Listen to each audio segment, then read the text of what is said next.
समस्त मुस्लिम समाज अहमदनगरच्या वतीने जिल्हाधिकारी अहमदनगर यांना द केरला स्टोरी हा चित्रपट अहमदनगरमध्ये प्रदर्शित होणे यासाठी निवेदन देण्यात आले।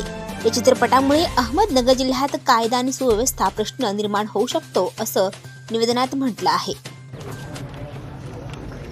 आज तारीख 4/5/2023 को हमने अहमदनगर ज़िला कलेक्टर साहब को एक निवेदन दिया और उसमें ये बताया कि एक जो केरला नाम से एक मूवी आ रही है, वो केरला नाम से जो मूवी बनाई गई है वो कॉन्स्टिट्यूशन के जो हमारे अधिकार है उसका हनन है। राइट टू इक्वालिटी का जो हमें अधिकार दिया उसका हनन हो रहा है। और जिस तरीके से हम आपको बताना चाह रहे हैं कि उसके अंदर जो चीज़ें बताई गई है, हमें सबसे ज़्यादा मैं आपके माध्यम से निषेध करता हूँ सेंसर बोर्ड का और गवर्नमेंट ऑफ इंडिया के वो जो ऑफिसर्स है, जो लोग अपना काम अच्छी तरीके से नहीं करते और बदतमीज़ी करने वाली मूवी जो है उसको रिलीज़ करने का उन्होंने अधिकार दिया।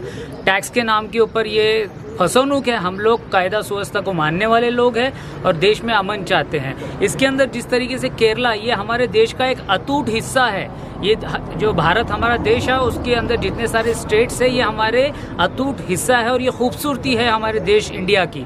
उसी तरीके से ये एक स्टेट को, ये गवर्नमेंट ऑफ इंडिया के अंदर जो स्टेट आता है, स्टेट ऑफ केरला, उसके ऊपर टेररिज्म जैसे 32,000 जैसे मैं आपको पुरावे जैसे हमने कलेक्टर साहब को दिए, आपके सामने भी मैं रिलीज में दे सकता हूँ एज ऑन डिमांड।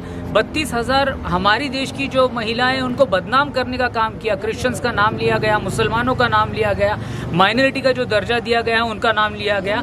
तो मैं इस तरीके से हम लोगों ने कलेक्टर साहब को और एसपी साहब से मांग कर रहे हैं कि इनके ऊपर आईपीसी की धाराएं जो है 124A, अगर ये देश के अंदर से ये मूवी रिलीज़ होती है और ये चीज़ अगर इंटरनेशनल लेवल के ऊपर स्ट्रीमिंग होती है तो इसका मीनिंग ये जाएगा कि 32,000 टेररिज्म के लोग जो है इंडिया जैसा देश एक्सपोर्ट कर रहा है। ऐसा मैं नहीं कर रहा हूँ, ऐसा ये लेटर के थ्रू हमने सबमिट किया और ये मूवी के अंदर जो दिखाया जा रहा है, बोला जा रहा है कि 32,000 महिला, ये तो 32,000 आंकड़ा बोलकर हमारे देश की जो NIA की मिशनरी है, CBI की मिशनरी है, CID की मिशनरी है, रॉ जो इंटेलिजेंस हमारा काम कर रहा है, उनके ऊपर डायरेक्ट एलिगेशंस है। हमारे जो देश के बहुत काबिल एहतराम गृह मंत्री है, उनके ऊपर डायरेक्ट एलिगेशन है कि इन लोगों ने ये चीज़ के ऊपर ध्यान ही कैसे नहीं दिया। फिर ये ड्यूटी कर रहे हैं या अपनी जगह के ऊपर बैठकर मच्छर मारने का काम कर रहे हैं। मैं अर्ज करता हूँ और निषेध करता हूँ कि 32,000 महिलाएं, नॉट अ जोक, 32,000 बहुत बड़ा आंकड़ा होता है। जब इसी तरीके से हमारे महाराष्ट्र के कुछ MLAs ने और कुछ लोक प्रतिनिधि ने भी इसका निषेध किया, तो बहैसियत अमन पसंद शहर और डिस्ट्रिक्ट अहमदनगर के हम लोग जो वासी है और समस्त मुस्लिम समाज, क्योंकि उसमें बुरखे का और इसका बताया गया, उसमें उल्लेख भी किया गया, मैंने जैसे लेटर में लिख कर दिया है कि वहाँ पर ISIS का फुल फॉर्म इनको पता नहीं, आई थिंक सो, वो भी उनके अधिकार के। ISIS का फुल फॉर्म मुझे जितना मालूम है मैं बताता हूँ, इराक, सीरिया, इस्लामिक स्टेट के लिए वो लड़ रहे थे और वो लोग अमेरिका से लड़कर इराक जीत भी चुका है, अफगानिस्तान जीत भी चुका है और उन्होंने उनकी government and they are sitting in UNO, United Nation Organization के अंदर जाकर वो अभी भी बैठे हुए हैं। तो उसको एक्सेप्ट इंटरनेशनल लेवल पे किया गया है और उनको बदनाम करने की कोशिश की जा रही है। ये किसी को अधिकार नहीं है। हम जिस तरीके से, मुझे मालूम है कि पुलिस खाते का जो सदरक्षण आया, खिल निगरान आया, हमें हमारी देश की पुलिस के ऊपर पूरा भरोसा है और हम आपके माध्यम से ये कहना चाहते हैं कि इन लोगों के ऊपर देश को, स्टेट को तोड़ने की जो कोशिश की है ये मूवी के थ्रू, माइनॉरिटी के लोगों को जो उनके अधिकारों का हनन हुआ है उनको बदनाम करने की कोशिश की है, तो हम पूरे अहमदनगर शहर के वासी, हम लोग पूरे मुस्लिम समाज के लोग कलेक्टर साहब से और आपके माध्यम से निवेदन करते हैं कि इनके ऊपर जल्द से जल्द कार्रवाई की जाए।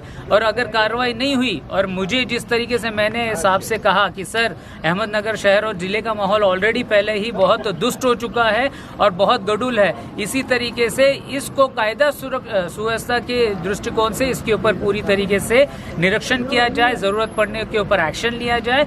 और हमने ये मांग की है कि पुलिस इसको पूरा बैन कर देना चाहिए, क्योंकि कायदा सुव्यवस्था, देखिए हम जो टैक्स पे करते हैं अमन और शांति के लिए टैक्स पे करते हैं। तो आपके माध्यम से यही चीज़ें हमने जो पॉइंट ऑफ पॉइंट हमने साहब को, कलेक्टर साहब से निवेदन दिया और SP साहब को भी दी।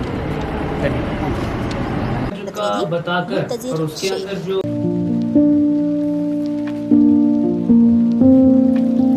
तुम्हाला जर इतरांपेक्षा वेगळं फर्निचर करायचं असेल किंवा त्यातही प्युअर सागवानीच हवं असेल तर तुम्हाला एक नाव सुचवतो। कोणतं? पित्रोडा फर्निचर, जिथं प्युअर सागवानी लाकडामध्ये देवघर, dining set, teapoy, office chair, तसंच कपाट, bed, sofa set, computer table आणि इतरही फर्निचर उपलब्ध. तसंच बजाज फायनान्स वर फर्निचर उपलब्ध. Pitroda furniture, new Tilak road, Ahmednagar.